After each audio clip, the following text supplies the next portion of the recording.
दुसऱ्या संख्येचे पहिल्या संख्येशी असणारे गुणोत्तर काढा। तो पण प्रकार आपण बघितला। त्यानंतर पुढे आपण मध्य प्रमाणपद काढायला शिकलो। गुणोत्तर काढण्यासाठी वेगवेगळे एकक असणारी बऱ्यापैकी सगळी उदाहरणे आपण बघितली। मग ते मीटर किलोमीटरचे एकक असू दे, किलोग्रॅम ग्रॅमचं, मिनिट सेकंद तास वर्ष महिने लिटर मिलीलीटर डेकामीटर वगैरे सेंटीमीटर अशी बरीचशी एकक वेगवेगळी असणारी उदाहरणे आपण बघितलेली आहेत। त्यानंतर कालच्या तासिकेमध्ये आपण मध्य प्रमाण किती हे शिकलो। त्यालाच मध्यम प्रमाण पद असं देखील म्हणतात किंवा गणिती मध्य असं देखील म्हणतात। हा भाग आपण काल शिकलोय। मग आजच्या तासिकेमध्ये आपल्याला आजच्या प्रकारात शिकायचं आहे चतुर्थ प्रमाणपद। बघा मध्य प्रमाणपद ज्या पद्धतीने होतं त्याच पद्धतीने तिसरा प्रकार आहे चतुर्थ प्रमाणपद। हा प्रकार 3 काय करायचे आपल्याला चतुर्थ प्रमाणपद काढा।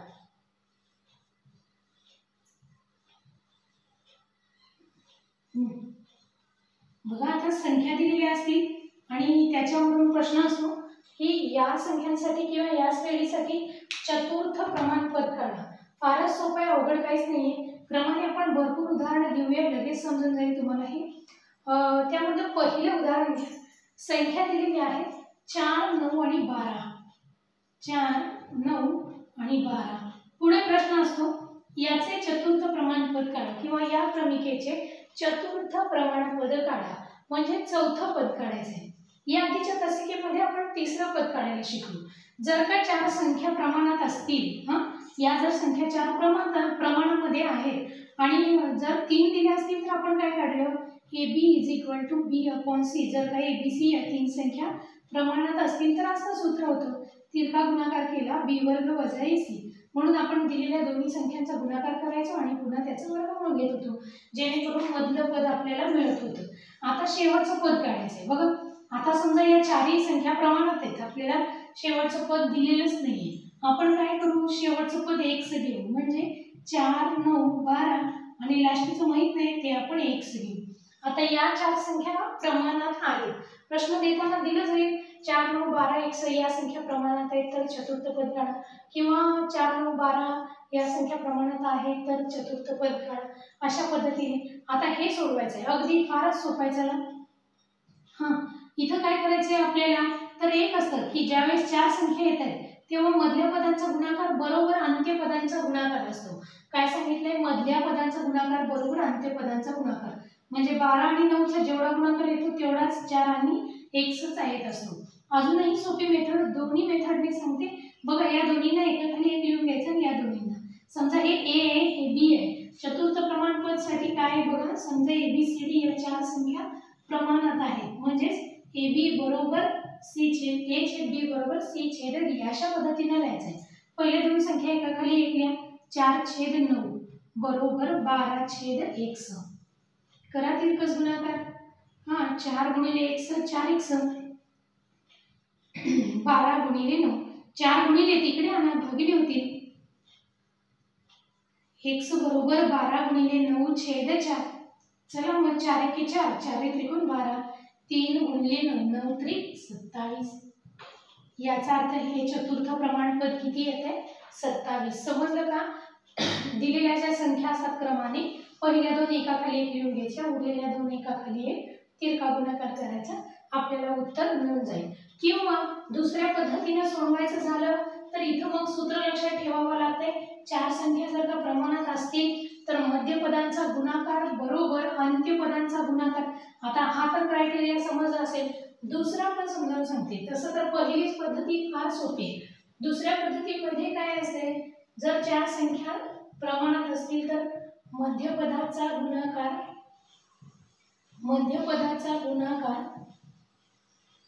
बरोबर अंत्य पदांचा गुणाकार, मध्य पदाचा गुणाकार बरोबर अंत्य पदांचा गुणाकार। काही नाही, सोपं आहे। मध्य पदांचा गुणाकार घ्या, 9 × 12 अंत्य पद 4 × x। आता सारखं 4 गुणिले इकडे आहे ना भागिले होईल, 9 × 12/4 बरोबर x। 4 × 4 4 त्रिकोण 12, x बरोबर 9 त्रिक 27। पण हे सूत्र लक्षात राहिलं पाहिजे. नसेल तर त्याखेरीज ही पद्धती सोपी. पहिले दोन एकाखाली एक लिहा, अंश आणि छेदाच्या रूपात, आणि शेवटचे दोन एकत्र लिहा. चला द्यायचं का पुढचं उदाहरण. चला दुसरं उदाहरण घ्या. आता हे फास्ट आलं पाहिजे. 5, 20, 30 आणि 100 या चार संख्या प्रमाणात असतील. 5, 20, 30 आणि 100 या चार संख्या प्रमाणात असतील तर चतुर्थ प्रमाणपद शोधा. दुसरं उदाहरण 5, 20, 30 आणि 100 या चार संख्या प्रमाणात आहेत तर काय करायचं आपल्याला, चतुर्थ प्रमाणपद शोधायचं आहे. फारच सोपं आहे. चला या दोन्हीची जोडी घ्या, या दोन्हीला एकत्र घ्या. 5/20 A/B केलं बरोबर. C/D 30/100 करा बरे तिरका गुणाकार. 5x बरोबर 30 गुणिले 20. 5 गुणिले पलीकडे भागिले होते. x बरोबर 30 गुणिले 20/5. करा बरं कॅल्क्युलेशन. 5×1 5, 5×4 20, 30 आणि 4 चा गुणाकार होईल. x बरोबर 0 आहे असा. 4 आणि 3 चा गुणाकार करा. 4×3 12. उत्तर किती आलं. x बरोबर 120. समजतंय का. तृतीय पद काढताना अंत्यपदांचा गुणाकार केला. एक पद विचारलं असतं. मध्यम पदामध्ये 3 संख्या दिल्या असता. जर तुम्हाला मध्यम पद विचारलं तर आपण तिथं काय केलं, तर मध्यम पद काढताना अंत्यपदांचा गुणाकार आधी केला, परत त्याचं वर्गमूळ काढलं. ते नका विसरू. आणि याच्यामध्ये काय हो, तर आहे अशा संख्या लिहून घ्यायच्या, तिरकस गुणाकार करायचा, आपल्याला आपलं उत्तर मिळून जाईल. आता खूप इंटरेस्टिंग अजून एक क्वेश्चन आहे. चला थोडंसं अवघड घेऊया. संख्या घ्या qx वर्ग. तिसरं उदाहरण आहे ना. बघा असं दिलंय. व्हेरिएबल्स म्हणजे चल दिले. qx वर्ग xm xy आणि आपल्याला चतुर्थ पद काढायचं आहे. काय काढायचं आहे, चतुर्थ पद काढायचं आहे. आपण अंदाजे चतुर्थ पद तात्पुरतं b मानूया किंवा a मानूया. इथं लक्ष द्या, आतापर्यंत आपण x मानत होतो पण ऑलरेडी x आलंय. मग आपण काय करूया, चतुर्थ पद कॅपिटल A घेऊया, a म्हणू. सिरीज लिहून घ्या. qx वर्ग xm xy आणि चौथं पद आपण a घेतोय. चला मग आता भागाकाराच्या रूपात मांडून घ्या. पहिली दोन गुणोत्तर मांडायची आणि शेवटची दोन गुणोत्तर. चला qx वर्ग छेद xm बरोबर xy छेद a. इथं काय करायचं, आता आपल्याला तिरकस गुणाकार करायचा आहे. चला लगेच सोप्या पद्धतीने सांगू. या दोन्हींचा गुणाकार आहे, या दोन्हींचा गुणाकार करायचा आहे. थोडं विश्लेषण करून सांगते तुम्हाला. तोंडी इथल्या इथं पण गुणाकार तुम्ही करू शकताय, तरी पण आपण थोडंसं डिटेल्स घेऊया. बघा, a गुणिले qx वर्ग बरोबर xy गुणिले xm. आता आपण काय करतो, a बरोबर काढायचं. हे जे qx वर्ग इकडे आणा, भागिले गुणिले a बरोबर xy गुणिले xm छेद qx वर्ग. लिहून घेतलं. बघा आता पुन्हा एकदा सांगते. चौथं पद माहित नव्हतं, a लिहिलं, सिरीज लिहून घेतली. पहिले दोन एकाखाली एक, उरलेले दोन एकाखाली एक, तिरकस गुणाकार मांडला. a गुणिले qx वर्ग बरोबर xm गुणिले xy. qx वर्ग गुणिले त्याला आपण भागिले केलं. आता बघा इथं x वर्ग आहे म्हणजे x किती वेळा आलाय, दोन वेळा आलाय. कॅन्सल होते का x कॅन्सल झाला. मग a बरोबर ym म्हणण्यापेक्षा my म्हणू, my छेद q. पर्याय काय बघा, ym आहे की my आहे. ओके, तर म्हणजे शेवटचं पद किती निघालं, my छेद q. आता बऱ्याच वेळा अशा कमेंट्स राहतात की फार लॉंग मेथड डिटेल्स मध्ये सांगितली जाते, अजून शॉर्टकट मेथड सांगा. विद्यार्थी मित्रांनो ही शॉर्टच असतात. मग इतके प्लेस कशासाठी, तर विद्यार्थी मित्रांनो इथं काय होतं, तुम्हाला स्टेप बाय स्टेप समजावण्याचं काम चाललेलं असते. हे तर तुम्ही तोंडी पण करू शकता. हे वाक्य लिहायचं काय एक्झाम मध्ये तुम्हाला अजिबात नाही, पण शिकवताना जर नाही समजलं, कन्फ्यूज झालं, मी जर माझ्या मेथडनी शॉर्टकट अगदी 2 स्टेप मध्ये पण उत्तर काढू शकले असते. मग जर तसं उत्तर काढण्याचा मी प्रयत्न केला तर विद्यार्थी मित्रांनो तुम्हाला समजणार नाही. मग पुन्हा या विषयाची आहे अशी भीती वाटायला लागेल. म्हणून आपण हे सगळं डिटेल्स सांगतो. बऱ्याच जणांना असं वाटतं की खूप मोठं होतंय, खूप वेळ लागतोय. मित्रांनो, हे सगळं नाहीच करायचंय आपल्याला. आता शॉर्टकट जर बघायला गेलं तर मला एका स्टेपमध्ये देखील तुम्हाला सांगता आलं असतं. चतुर्थ पद काढायचं याचा अर्थ काय, चौथं पद नाहीये, अंदाजे तिथंच हे मानतो. हा, चला काय करतो, तिरकस गुणाकार केल्यावर या दोन्हींचा गुणाकार भागिले हे पद असते पहिलं, मध्य पदांचा गुणाकार बरोबर अंत्य पदांचा गुणाकार. मग इथं आपण असं पण लिहू शकलो असतो xm xy upon q x². हे स्क्वेअर आहे, हे कॅन्सल झालं my अपॉन q. इतक्या कमी वेळात आणि अगदी वेगात याचं उत्तर काढता येतच. एकाच स्टेपमध्ये, एकाच लाईनमध्ये उत्तर काढता येतं. पण पहिल्यांदाच असं डायरेक्ट शिकवलं तर बऱ्याच जणांना लवकर समजत नाही. हळूहळू समजायला लागतं आणि हळूहळू ती मुलं वेग हा जरूर घेतात. त्यामुळे समजून घ्यायचं, उदाहरण वेगळं आलं की डिटेल समजून घ्यायचं आणि आपण आपल्या पद्धतीनं सोडवायचं. हे म्हणून वगैरे नाही लिहित बसायचं. समजण्यासाठी ते सगळं डिटेल्स दिलेलं असतं. चला मग पुढे जायचं का पुढच्या उदाहरणाकडे. हा, चला थोडं सोपं आहे चतुर्थ प्रमाणपद काढणे. आता या चतुर्थ प्रमाणपदालाच वाक्यांमध्ये विचारलं जाते, शाब्दिक उदाहरणांमध्ये. बघा आता हा प्रकारच्या शाब्दिक उदाहरणं कशी विचारतायत तुम्हाला ते. हा, या इथं प्रश्न घ्या वेगळा जरा. आता प्रकार नंबर 4.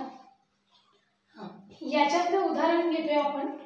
m 3, 4 आणि 2 या संख्या जर प्रमाणात असतील, उदाहरण घ्या, शाब्दिक उदाहरण आहे. m 3, 4 व 2 या संख्या प्रमाणात असतील तर m बरोबर किती. या संख्या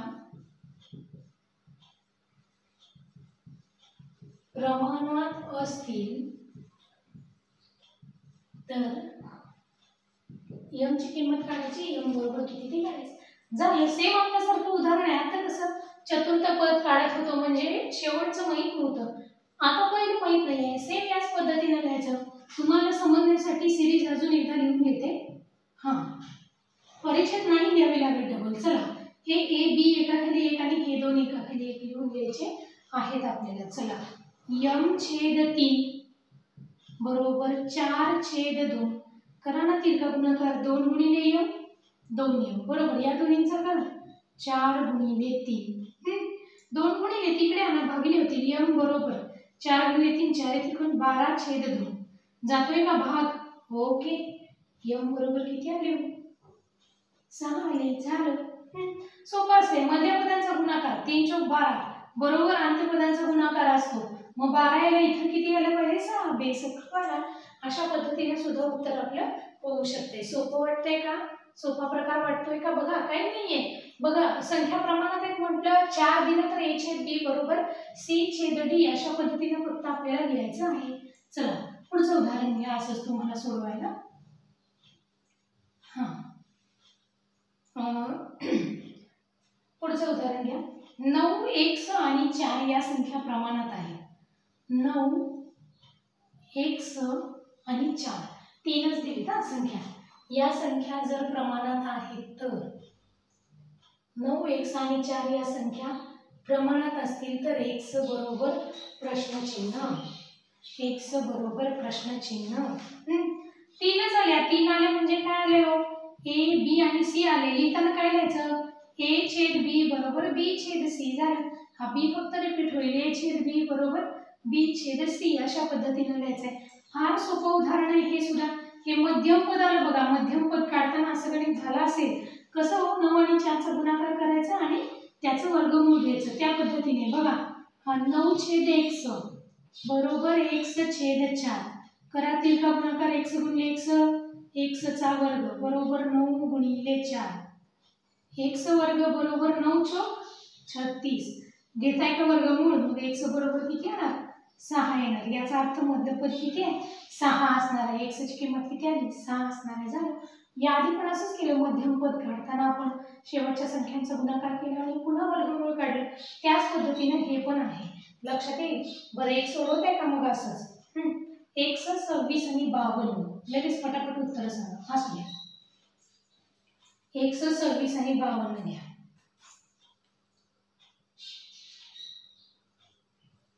x 26 आणि 52 या संख्या जर का प्रमाणात असतील तर x बरोबर किती ते काढा. घेताय का बघा. तर x बरोबर किती काढा.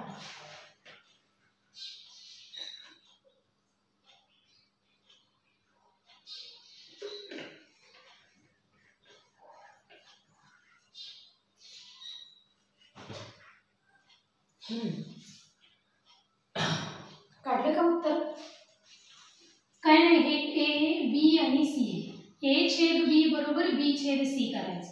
सोपं आहे. हां, x छेद 26 बरोबर 26 छेद 52.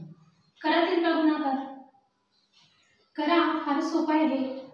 52 गुणिले x बरोबर 26 गुणिले 26. हा 52 गुणिले पलीकडल्या भागिले होतील. 26 गुणिले 26 छेद 52. करा बरं कॅल्क्युलेशन. 26 ची दुप्पटच आहे ना 52. फारच सोपं आहे. बघा की 26 आणि 26 52 येतोय ना. 26 एके 26, 26 दुने 52. आता 2 ने 26 ला लगेचच भाग जाईल. बऱ्याच जणांनी काढलं सुद्धा असेल उत्तर. हा, 2 एके 2, 2 त्रिक 6. ज्यांचं उत्तर 13 आले त्यांचं एकदम करेक्ट आले. शाबास. चला पुढचा प्रकार बघायचा का आता. समजलं का हे शाब्दिक उदाहरण आहे तर उत्तर कशी सोडवायची ते. बरं, एक उदाहरण घ्या थोडंसं वेगळं. या पद्धतीचंच आहे x ची किंमत काढण्याचं. हां, उदाहरण घ्या पुढचं. 3/4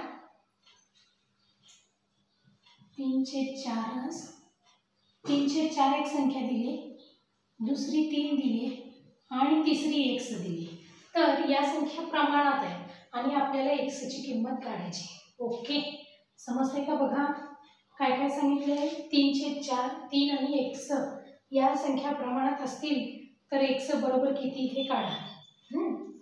बघा बरं, आता अपूर्णांकाला घाबरायचं नाही. आता सारखंच a छेद b बरोबर b छेद c. चला मग 3/4. हा, a छेद b. छेदाला काय इथं 3 आहे. बघा आला म्हणून काही हरकत नाहीये. इथं छेद आला म्हणून काही हरकत नाहीये. चला बरोबर 3/x. आपण आपला क्रायटेरिया नाही सोडायचा आहे असंच लिहायचं. या दोन्हींचा गुणाकार करा. 3/4 गुणिले x 3/4x बरोबर 3 गुणिले 3. ओके, आता आपल्याला काय करायचं आहे. x ची किंमत काढायची. हा जो 3/4 अपूर्णांक आलाय तो इथून आपल्याला पलीकडे पाठवायचा आहे. आता एक काम करा. 4 हा छेदात आलाय. पलीकडे गेला तर कुठे जाईल. अंशाला जाईल. येते का ध्यानात बघा. अंशाला जाईल. मग इथं 3x आहे असं ठेवूया. बरोबर इथं पहिलं काय आहे. 3 त्रिक 9 आहे गुणिले 4. समजलं का. 4 कुठून आला. छेदाला होता इकडे गेला अंशाला आला. आता पुढच्या स्टेपला 3 गुणिले इकडे आणा भागिले होतील.